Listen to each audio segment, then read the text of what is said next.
How do you do? I'm Graham Murphy. I'm a category manager at TechRentals. Today I'm just going to go through some of the equipment we've got that will measure and locate partial discharge and corona discharge. Now, partial discharge PD and corona discharge are essentially the same phenomena. The difference being the fact that partial discharge will be an intermittent phenomena, usually often within a solid structure. When the insulation breaks down, corona discharge will be in air and be often more constant because it may be the breakdown of the air between two conductors, etc. Now, when you get a partial discharge or a corona discharge, you get a lot of things happen. Now, we use those to actually measure it, to locate it, etc. Now, the sort of phenomena you get is the fact that, one, you get electrical disturbance. Two, you're going to get electromagnetic disturbance. You're also going to get acoustic signals, i.e. you're going to hear it crackling. You're also going to get ultrasonic signals given out at the same time, in other words, in frequencies above our hearing level. And also we're going to get UV light created, i.e. the flash, visible light and UV light sometimes. Well, UV light all the time and sometimes visible light. And when you get the UV light, you also get, when you get these flash over, you also get ozone gas generated. Anyway, the type of equipment, different types of equipment we've got to look at these phenomena, to measure them and locate them, we'll just go through those. Now, we've got the Omicron MPD single channel PD measurement system. Now, there is a multi-channel version. We currently don't stock the multi-channel version, but we may in the future. So check if you're speak to one of our sales guys. Now, what this does, this measures the voltage interference. In other words, it looks at the voltage, the voltage levels, and when there is a partial discharge, you'll get spikes. Now, the advantage here is the fact that while it's looking at the actual AC signal, you can actually determine whether or not it is at the zero crossing point when you get the partial discharge or at the maximum positive and maximum negative. Now, knowing that, it can help you locate physically what's causing that.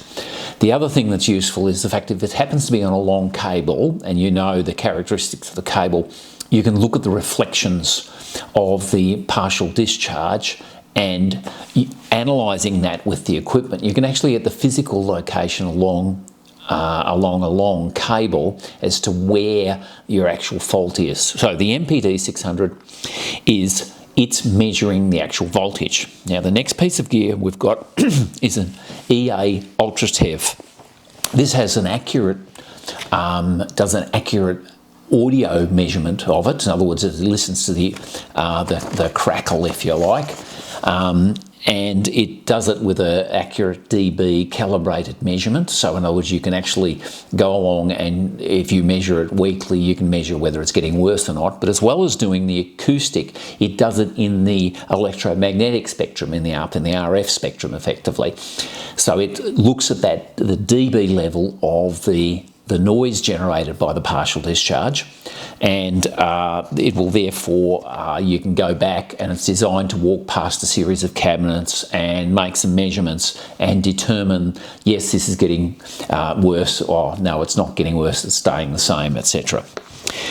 Next piece of gear, now we've got OFIL. I'm not quite sure how to pronounce it. It's an UVolve, it's a corona camera. Now, this is interesting because you can, with the corona camera, you can physically see the corona, the ultraviolet light created by the partial corona discharge, or the partial discharge on the cable.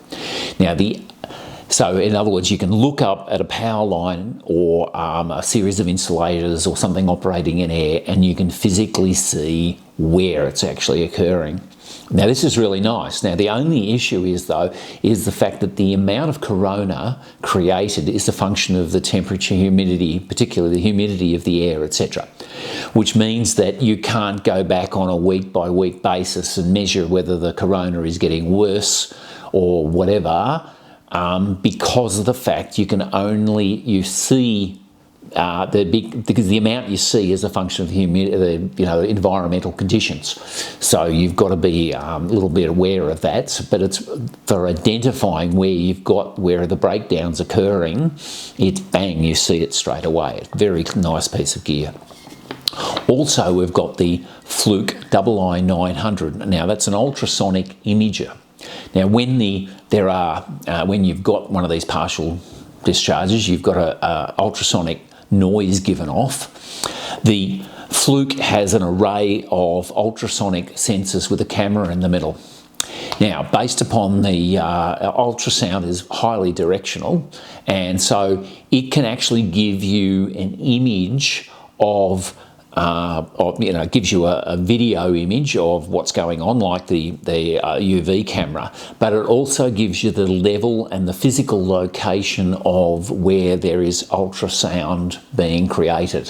So the advantage of that, of course, you can physically see its location, but also because there's less issues with regard to environmental conditions like you have with a corona camera, you can measure it from week to week and see whether or not things are getting better or things are getting worse. They don't tend to get better, of course. So it's quite clever, but it's using ultrasound. So we've got one using UV light, that's the corona camera, the other one using ultrasound. Another piece of gear which can be useful, ozone gas, which is created when we have one of these, when you have a corona discharge. It's heavier than air. It will sink to the bottom of a cabinet. So you can put an ozone monitor inside a cabinet, and that will give you, over a period of time, a measurement as to whether or not the number of discharges you're getting in one space or not. We recently had an issue come up whereby somebody was getting large amounts of corrosion in one cabinet versus another, and were able to show that it was the ozone being generated causing the corrosion in that cabinet. Another system we've got is the UE Systems UP3000. Now the UP3000, what it does is that it is an ultrasonic measurement gear. You wear a pair of headphones, and the ultrasound's very directional, so you can actually just point it. And when you are pointing at the sound, it's really loud. And if you're pointing slightly off it, so you can physically locate where the partial discharges are. And if you're a constant distance from it, like you need to be, of course, with the Fluke II-900, if you're a constant distance from it, you can therefore get a dB measurement and assess whether, again, it's getting worse. Now, the last piece of gear we've got for doing this type of measurement, we have a Mega Easy Thump. Now this is a thumper. This actually creates partial discharges, essentially, PDs along a faulty cable. But we have a device that's supplied as an accessory within the Easy Thump. Now it's an interesting piece of gear. What it does, it looks at the arrival time of an acoustic, the result of a partial discharge, the acoustic sound, the disturbance from the partial discharge, so the crackle, and it listens for that, and it listens for the in the radio spectrum for the arrival of the radio crackle, if you like.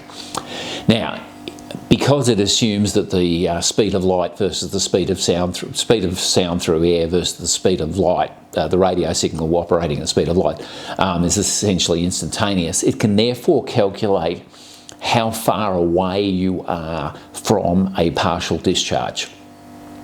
And that's consequently, the device is called a pinpointer.